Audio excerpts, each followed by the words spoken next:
Quisiera dejar en esta ocasión a nuestra vicepresidenta del Colegio Médico, la doctora Flor Ventura de Ticas, quien es la directora del Comité de Enfermedades Crónicas No Infecciosas, organizadora de todos estos eventos durante todos estos periodos que hemos estado al mando de esta Junta Directiva.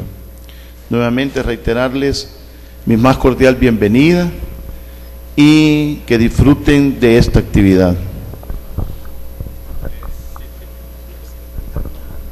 Muy buenos días. Vamos a comenzar con la primera ponencia que trata sobre epilepsias, semiología, videos de crisis parcial, y el ponente es el doctor Mauricio Palacios. El doctor hizo sus estudios de medicina en la Universidad Evangélica de El Salvador. Sus estudios de medicina interna, la residencia la hizo en el Instituto Salvadoreño del Seguro Social. Hizo sus estudios de neurología en el Hospital Vall d'Hebron de Barcelona, España.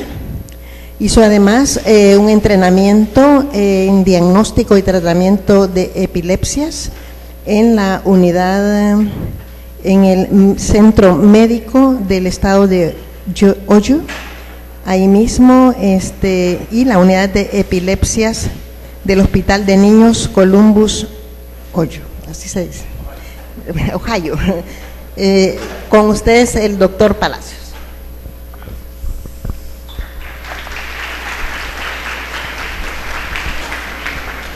Muy buenos días. Realmente hablábamos con los doctores de que no esperábamos una asistencia tan masiva y nos alegra verlos a todos ustedes aquí. Para comenzar, a mí me ha tocado hablar sobre la semiología de las crisis convulsivas. Yo me he tomado el atrevimiento de que les voy a enseñar algunos videos extra a las crisis focales, para que más o menos ustedes entiendan qué es lo que uno está evaluando. En el caso de las convulsiones, no es suficiente diagnosticar una epilepsia. Es bastante evidente a veces, no siempre, pero a veces es bastante evidente lo que tiene el paciente. Es importante tratar de saber qué tipo de epilepsia tiene, porque el tratamiento puede variar y va a variar el pronóstico también dependiendo de lo que esté presentando el paciente. Entonces, ¿cuál es el instrumento con el cual nosotros vamos a poder clasificar las epilepsias? Porque el verla muchas veces es difícil. Uno muchas veces, ya lo voy a explicar más adelante, solo ve el final de la crisis convulsiva. Entonces, ¿qué es lo que nos dice qué epilepsia es cuál? Es el electroencefalograma. El electroencefalograma es una representación gráfica de la actividad eléctrica del cerebro. Como pueden ver ustedes aquí, el paciente está acostado, ¿verdad? Y aquí se está tomando el electroencefalograma. Se hace bajo un sistema 1020 internacional. Este sistema es un sistema en el cual se mide la circunferencia de la cabeza y también la distancia desde el frontal hasta el occipital, y se hace un promedio de 10%, entre 20 y 10%, por eso se llama 1020, en el cual se va midiendo las diferentes zonas del cerebro, ¿verdad? O más bien del cráneo, y se van poniendo los electrodos a una distancia del 10% de la distancia total de la circunferencia. ¿Cuál es el problema con esto del electroencefalograma? Como ustedes pueden ver, está en el cráneo, por fuera. Entonces, hay lo que se llaman impedancias. El cráneo, el tejido celular subcutáneo, las meninges, el líquido, hace que la imagen y lo que se capta de onda eléctrica producido por el mismo cerebro del paciente pueda tener cierta distorsión, primero.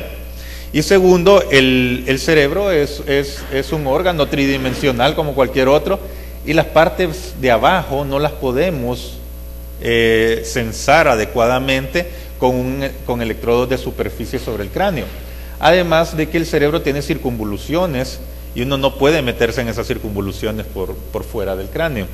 Entonces, hay hasta un 40% de pacientes que son convulsivos que los electroencefalogramas salen normales. Y eso es por este tipo de razones y por otra razón. Hay algunos tipos de convulsiones que se les llaman idiopáticas, en las cuales el cerebro estructuralmente es normal. El problema es simplemente de conducción eléctrica. Entonces, mientras el paciente está sin síntomas, el electroencefalograma puede ser completamente normal. Y al revés también, hay por lo menos un 30% de pacientes que tienen anormalidades, ¿verdad?, pero que no tienen síntomas. Entonces, eso también es un problema, porque si por algún otro motivo yo hago el electroencefalograma y me salen descargas propiamente convulsivas, tengo que decidir si se le da o no se le da el tratamiento al paciente, porque si está asintomático muchas veces no es necesario. Entonces, ¿qué nos sirve el estudio? Esto no es para que lo copien, simplemente para que lo vean. Nos sirve para clasificación. La clasificación más fácil es en parciales o focales y generalizadas. Las parciales pueden ser simples y complejas, aunque ya no se utilizan mucho esos términos. Simplemente en algunos el paciente pierde conciencia, que son las complejas, y en otras no, que son las simples, ¿verdad? Y pueden comenzar de cualquier parte del cerebro. Ahora, están las generalizadas, que son las ausencias, las mioclónicas, las tónicas, las atónicas, ¿verdad? Que voy a poner algunas de las generalizadas para que vean también, porque a veces yo me acuerdo cuando yo estaba de interno y aún de residente, ver este cuadro y hablar de todas estas otras que tienen más clasificación, no me decía mayor cosa, no me decía nada. Entonces, para que las vean realmente qué son y en qué contextos suceden. Ahora, este otro cuadro es otra forma de clasificar las epilepsias. Esto es por síndromes. Lo importante es que entiendan que la epilepsia no es una sola enfermedad, sino que son 100 enfermedades en las que el paciente convulsiona. Algunas son benignas, no necesitan ni siquiera tratamiento, como la epilepsia rolándica benigna en los niños. Algunas son malignas, en el cual el paciente no se desarrolla bien, produce mucha incapacidad neurológica y pueden hasta fallecer. Entonces, la idea es tratar de saber cuál de todas estas epilepsias es la que estoy tratando. No es suficiente como decir, bueno, tienen epilepsia. ¿Por qué?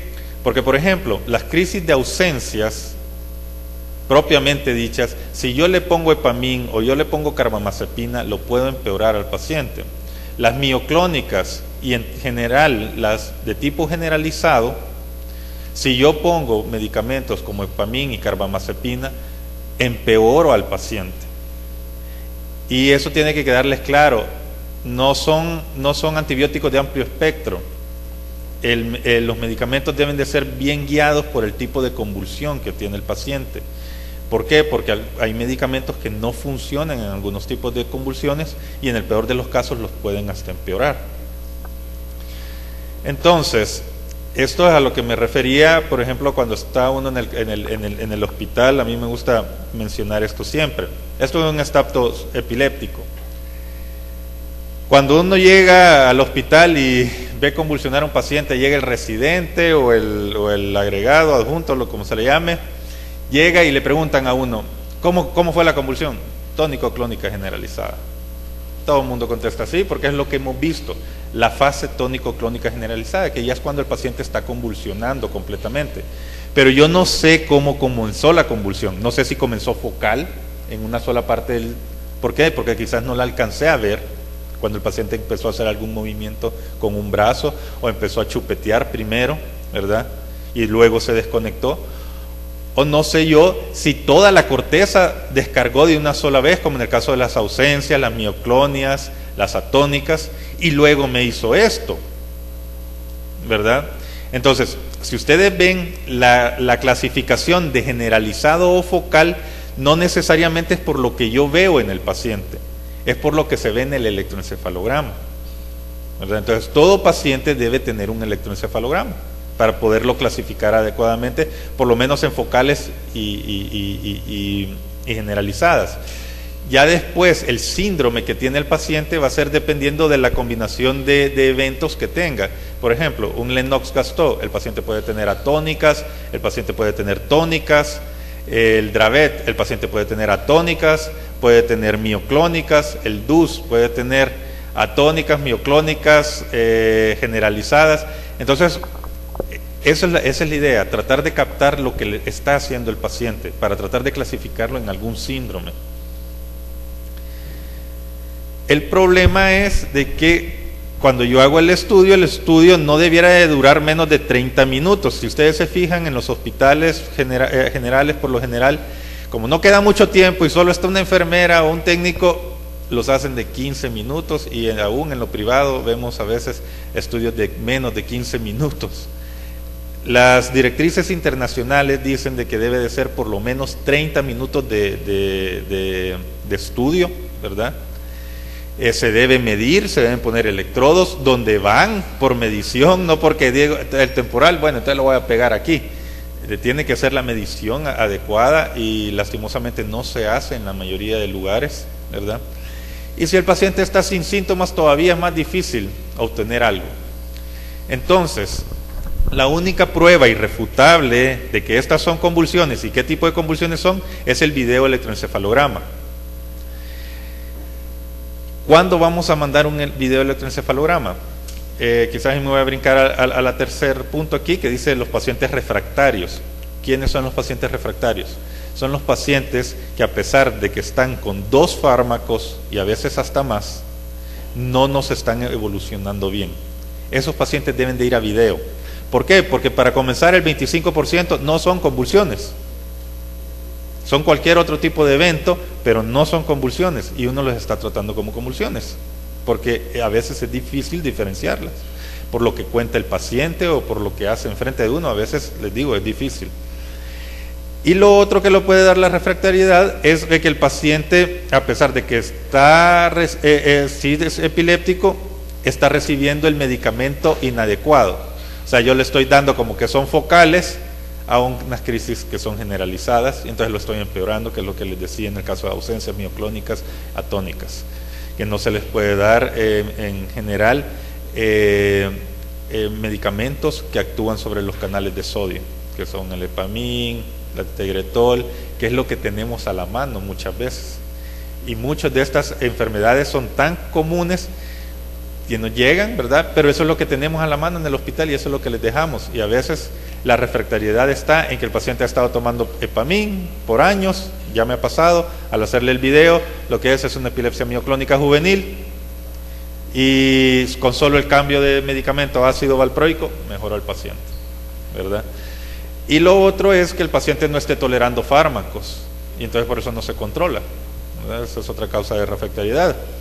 Entonces, en estos pacientes no hay que esperar tanto. Si después de 2 fármacos que yo creo que están bien indicados, el paciente sigue teniendo eventos, hay que mandarlo a video para diagnóstico y también para ver si tiene algunas otras alternativas de tratamiento.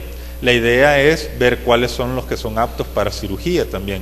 Las focales sí se pueden operar, las generalizadas no. Entonces, y esta es otra modalidad de electroencefalograma. Ya en pacientes en que, por ejemplo, ya hemos ubicado que quizás el lóbulo frontal o alguno de los lóbulos es el que está dando problema, ¿verdad? Pero que no podemos decir exactamente dónde está el foco, se puede hacer un rastreo con electrodos subdurales. Ustedes ven, aquí están los electrodos con estas colitas. Estos se introducen dentro del cráneo, así quedan, y se dejan hacia afuera estas colitas. Estas colitas van a la máquina y así es como quedan por dentro. Ahí está la paciente y ahí están los electrodos puestos en una paciente. Se vuelve a llevar a video para dejarla convulsionar y uno puede entonces empezar a rastrear dónde está el foco convulsivo, ¿verdad? Y en muchas ocasiones también uno puede rastrear áreas elocuentes. Por ejemplo, el foco está muy cerca de una zona motora, entonces yo puedo rastrear también las zonas motoras estimulándolos por medio de los electrodos, ¿verdad? Para ver dónde están las zonas motoras, para que al retirar el foco no vaya a dejar yo una secuela importante. Entonces, esto es lo que es más que todo la presentación. Ahorita vamos a ver los videos.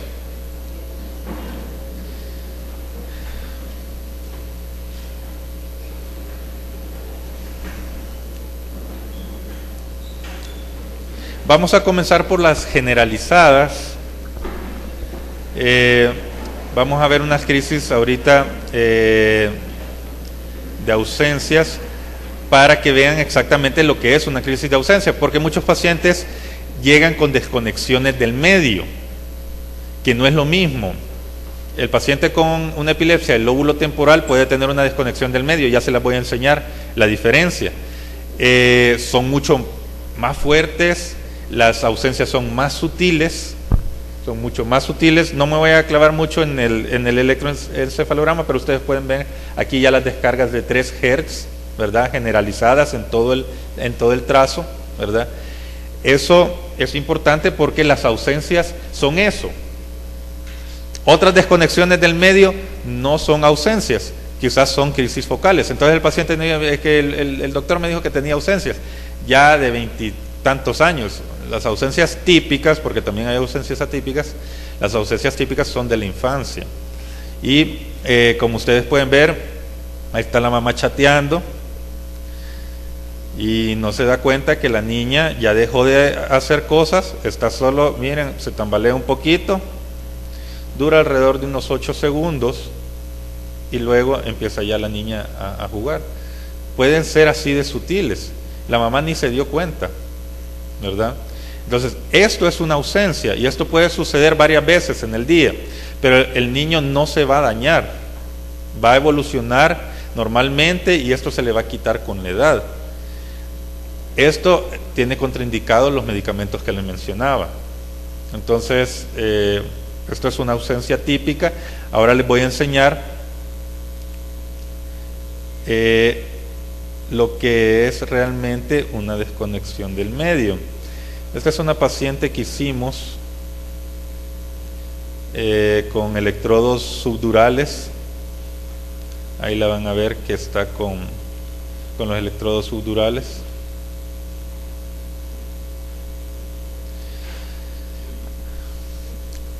Es importante que vean, ahí viene la actividad eléctrica convulsiva. El paciente que convulsiona no cierra los ojos. Hay una descarga de adrenalina, el paciente se empieza a sentir mal y lo que hace es abrir los ojos, al revés, y puede provocar una midriasis. Ahí ven, la paciente al principio se desconecta, ven que el episodio es mucho más fuerte de lo que vimos en el otro episodio, que fue bien sutil, ¿verdad? La apertura de los ojos.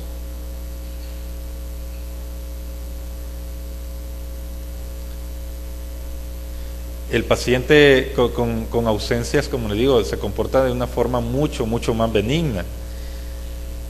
Ahí ven ustedes que empieza a hacer movimientos de automatismos con la boca. Estas son crisis del lóbulo temporal. Entonces, ustedes ven que ya aquí, ya hasta giró la cara hacia el lado izquierdo, ya hizo una versión, sigue haciendo el chupeteo. Hay un poco de automatismos en el brazo.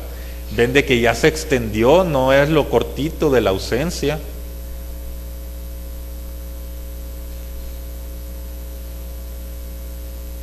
Entonces ven que es algo mucho más grave.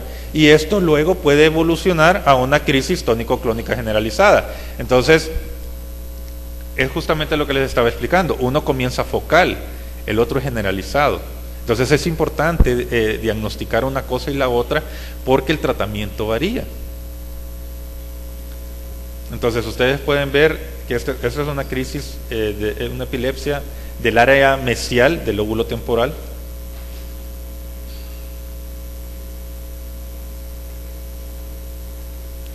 Ahora, están también dentro de las generalizadas, ¿verdad?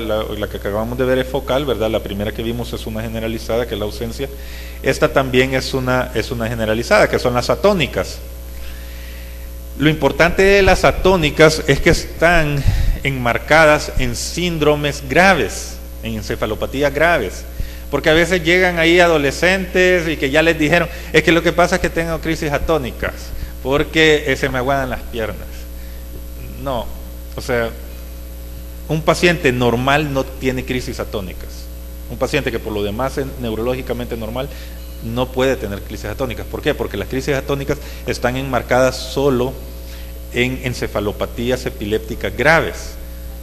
Nos vamos otra vez, Lennox-Gastaut, DUS, todas estas encefalopatías que deterioran al paciente. Y por lo general comienzan en la infancia. No es como que a los 15 años de repente vengo y desencadeno unas crisis atónicas. Entonces ustedes van a ver, son bien cortas, son bien severas, porque aunque está la paciente ahí sentada, miren, ¿verdad? Esa ya es la crisis, ¿verdad? Es una crisis en la cual el paciente pierde completamente el tono muscular. Si hubiera estado parado hubiera caído al suelo, ¿verdad? A estos niños hasta se les recomienda utilizar casco porque se golpean un montón, se fracturan, se cortan, ¿verdad? Pero ustedes pueden ver, eso es una crisis atónica, no es lo que siento aguado, o sea, el paciente se desploma, ¿verdad? Y está enmarcada, como le digo, más que todo en encefalopatías graves que aparecen por lo general todas estas en la infancia. Luego, las mioclónicas. Este es bastante importante porque las epilepsias mioclónicas, la gran mayoría son malignas por enfermedades genéticas, pero es bien frecuente, que es la epilepsia mioclónica juvenil. La epilepsia mioclónica juvenil comienza en la adolescencia, tiende a disminuir en la edad adulta temprana, pero persiste toda la vida. Y estos son los pacientes que nos llegan de 15, 17 años, que han convulsionado en la mañanita, porque tienen la característica especial de que en la somnolencia empeoran, ¿verdad? Empieza a descargar. Entonces justamente cuando están saliendo del sueño en la mañana, se levantan, van al baño y en la ducha, ¡plau!, cae. El que les hace eso, sospechen una epilepsia mioclónica juvenil. O que en la noche salió y ya se desveló, en la mañana se levantó, mientras estaba lavando los dientes, ¡pum!, cayó ahí. Esos son bien características de las epilepsias mioclónicas juveniles. Este es un síndrome generalizado. Todos esos síndromes generalizados, el tratamiento de escoge es el ácido valproico como tratamiento inicial. Como les digo, están contraindicados la carbamazepina, la fenitoína, todas estas. Entonces, van a ver aquí. Estos pacientes por lo demás son normales, en condiciones normales en que están solo en reposo, tienen electroencefalogramas normales, ¿verdad? No se deterioran con la edad. Ya van a ver. Está la paciente ahí, empieza con algunas mioclonías de los ojos, si ustedes pueden ver en los párpados, está haciendo mioclonias, y luego,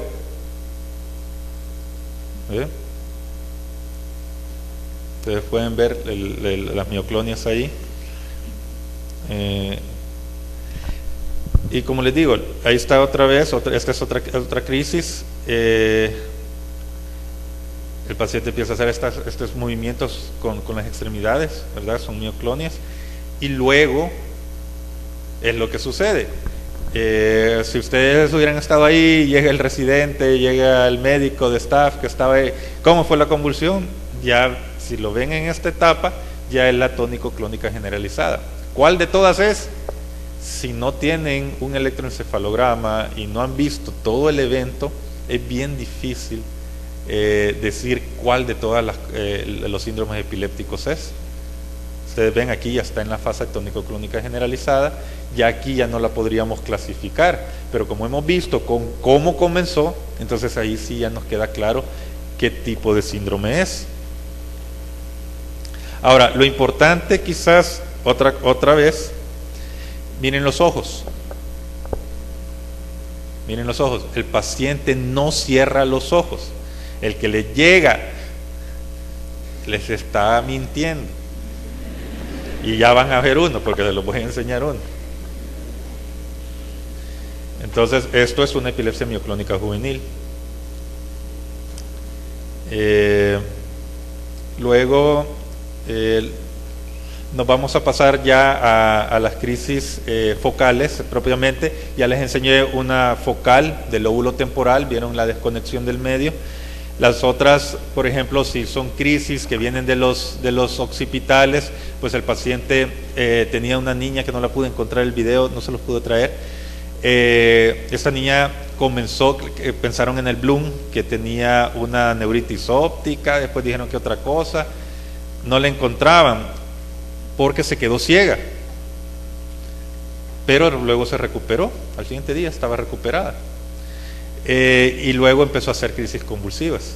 Entonces eran crisis occipitales que comenzaban con ceguera. El paciente hacía un parpadeo, luego se quedaba ciega la niña y luego hacía la crisis convulsiva generalizada. Las crisis del lóbulo parietal por lo general se acompañan de sensaciones anormales, hormigueo, y luego empieza la actividad motora, ¿verdad? Y les quería enseñar los frontales, como es el lóbulo más grande, tiene diferentes, dependiendo de la parte de lo frontal que comience, tiene diferentes formas de comenzar. Aquí vamos a ver cómo el paciente comienza, el paciente está viendo televisión, cómo comienza directamente del área motora.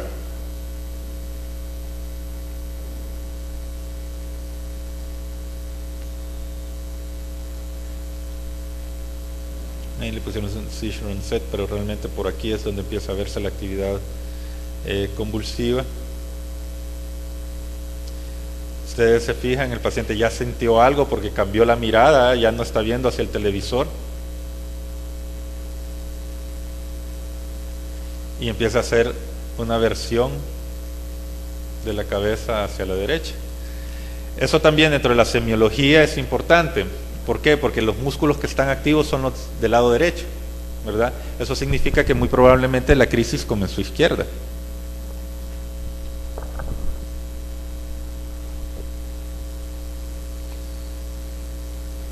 Luego les voy a enseñar este otro tipo de crisis, también frontal.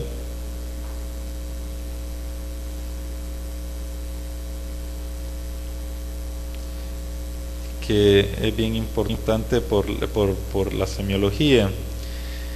Es bien frecuente que las convulsiones frontales, y eso es importante cuando uno está entrevistando al paciente, que lo despierte. Si el evento lo despierta del sueño, muy probablemente son crisis de verdad. Y los frontales pueden hacer en racimo, o sea que hacen 3, 4, 5 durante la noche y durante el día quizás no hacen nada, pero en la noche hacen un montón y toman esta posición que se llama de esgrima. Ustedes ven que un brazo está extendido y el otro está detrás de la cabeza, ¿verdad? Como que estuviera de espadachín. Poco a poco se empieza a elevar los dos brazos, pero si ustedes se fijaron, aquí está en esa posición que se le llama de esgrima, y más si el paciente hace versión, aquí no hizo versión, pero si hace versión, pues justamente está como un espadachín. Entonces, nuevamente, el foco está izquierdo, ¿verdad? En el caso de él. Entonces, como le digo, no solo es el hecho de saber qué convulsiona, sino que hay que tratar de ubicar el foco, porque eso nos va a permitir saber a dónde está el problema y si es operable o no, porque si el paciente no se controla, pues hay formas de tratarlo. Les voy a enseñar una paciente que tratamos también con crisis focales. Ella se rastreó el foco con subdurales, ¿verdad? Con electrodos subdurales, por eso que tiene el gorrito ahí y está en UCI. Y ella, pues lastimosamente a los 16 años hizo lo pensamos que fue una encefalitis, no sabemos si autoinmune o infecciosa, y quedó haciendo 20, 30 convulsiones diarias. A la paciente se le realizó una hemiferectomía, ¿verdad? Ha quedado con debilidad, ya estaba con una gran debilidad, casi se muere de la desnutrición. Quiero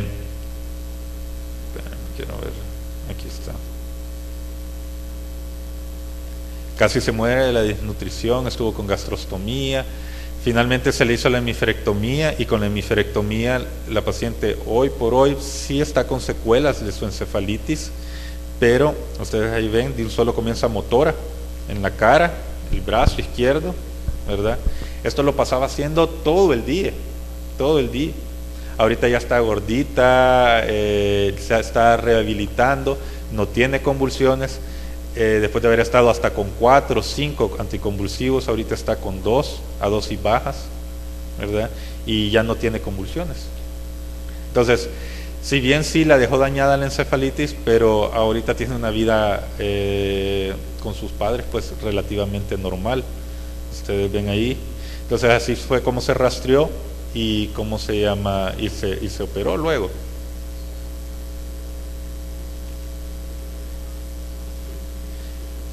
Y un último tipo de crisis que quería mostrarles. Quizás hay crisis más violentas que esta, pero más o menos porque a veces la gente cree que están fingiendo, pero son crisis hipermotoras. Las crisis del área motora secundaria, ¿verdad?, que están en el lado derecho del cerebro. Como les digo, la idea es ubicar de dónde viene el problema. Suelen dar crisis hipermotoras. Entonces también vienen en sueño, muchas de ellas, ¿verdad? El paciente puede despertar y hacer un giro brusco hacia el lado contralateral al foco, ¿verdad? Pero algunos pacientes, si ustedes se fijan, miren, empieza a moverse, empieza a patalear. Pero algo que es bien importante, miren la pierna, tiende a tener una posición distónica del pie.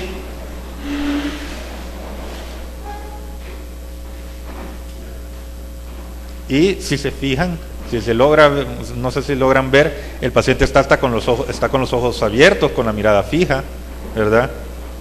Y la posición distónica de la pierna, ¿verdad? Y el paciente empieza a hacer un montón de movimientos y todo eso. A veces la gente no les cree a estos pacientes y sí son convulsiones del lóbulo frontal. O sea que el lóbulo frontal nos puede dar hipermotoras, nos puede dar esa posición en espadachín, meramente los movimientos de una sola vez de la actividad motora del cuerpo, la mitad del cuerpo. Entonces nos puede dar diferentes cosas. Pero algo que quería yo mostrarles son 2 casos para terminar. Este caso me gusta presentarlo porque no es tan fácil.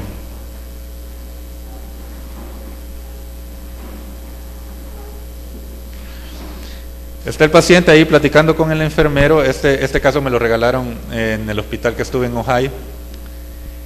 Y está platicando tranquilo ahí en su cama, ¿verdad? Cuando hace un evento que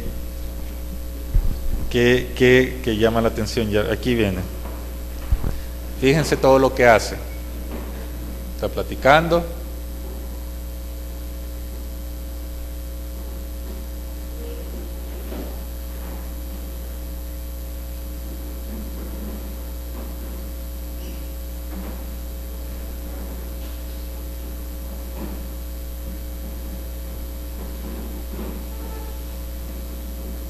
Agarra su gaseosa.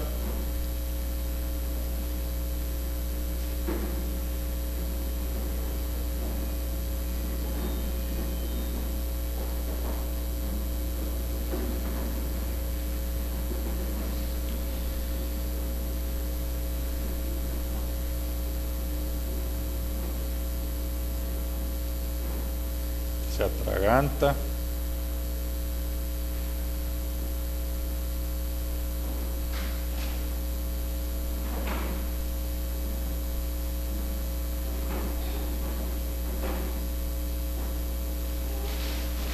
Miren.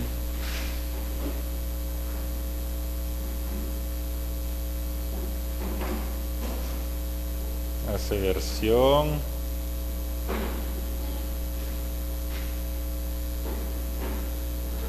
Eleva la mirada.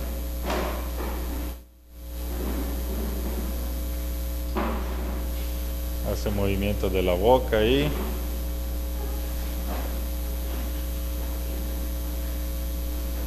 Y luego hace estos movimientos.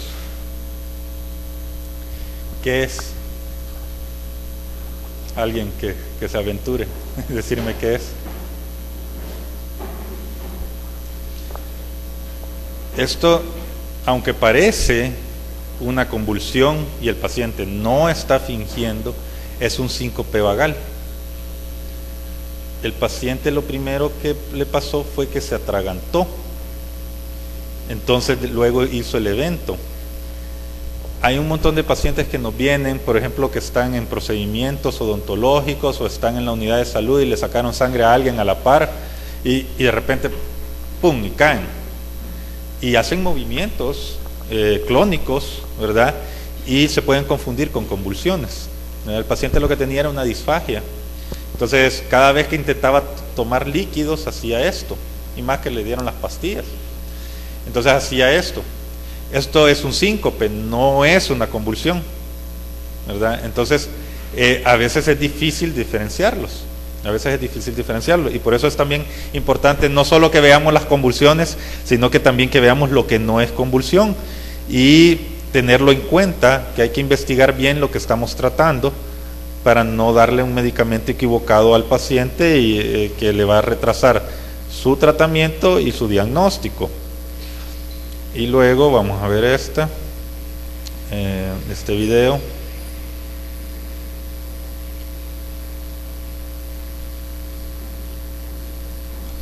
Ustedes ven ahí a la paciente cómo le hace con los hombros, ¿verdad? Los demás son bien axiales, o sea, ustedes ven los brazos, la distonía de las extremidades. Ella no. Ella, movimientos de cinturas, ya sea escapular o pélvica, no son convulsiones. Ustedes ven los ojos de la niña, están cerrados, ¿verdad? Y uno cuando llega hasta tratan de que no les abra. Algo que, como les digo, uno lo va a aprender a otros países, a los países desarrollados, pero que es fácil hacerlo aquí, que solo echarle unas pringuitas. Uno ve que se defienden con los párpados, ¿verdad? Están reactivos, ¿verdad? Están completamente reactivos. Luego este movimiento de la pelvis, ustedes lo ven ahí, a veces algunos pacientes hacen movimientos que hacen como que van en bicicleta, ¿verdad? Esto no es una convulsión. Esto es una paciente con un cuadro conversivo, ¿verdad? Y miren, y ustedes ven que le hace con los hombros, ¿verdad? Y nunca abre los ojos. Como vieron en todas las demás crisis, el paciente hay una descarga de adrenalina, entonces lo normal es, como dice la gente, pela los ojos, así, forzada la mirada, fija, puede tener midriasis, ¿verdad?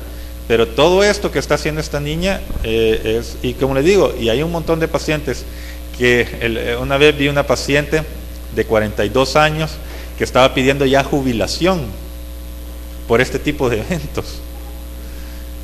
Tenía 3 anticonvulsivos a alta dosis. ¿Cuánto le cuesta al ministerio o al Seguro Social 3 anticonvulsivos a alta dosis? Digamos que $50 por medicamento, son $150. Multiplíquenlo por 12, multiplíquenlo por el resto de la vida del paciente, multiplíquenlo por los cientos de pacientes que tienen esto,